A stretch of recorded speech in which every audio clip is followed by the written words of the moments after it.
On this new short tutorial, I'm gonna show you how to get Instagram swipe reply option easily and fast, and I'm gonna show you also how to fix it. So all what you wanna do is open the settings on your phone, go to the apps manager, open the apps like this, and then you need to wait now here a few seconds. It will start loading the apps that you have on your phone.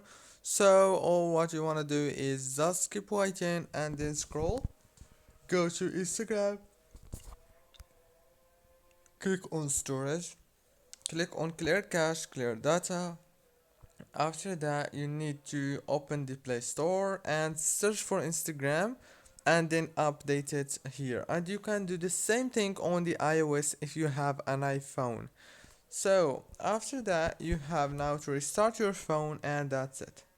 Don't forget to like and subscribe, and thank you so much for watching this tutorial until the very end. See you later.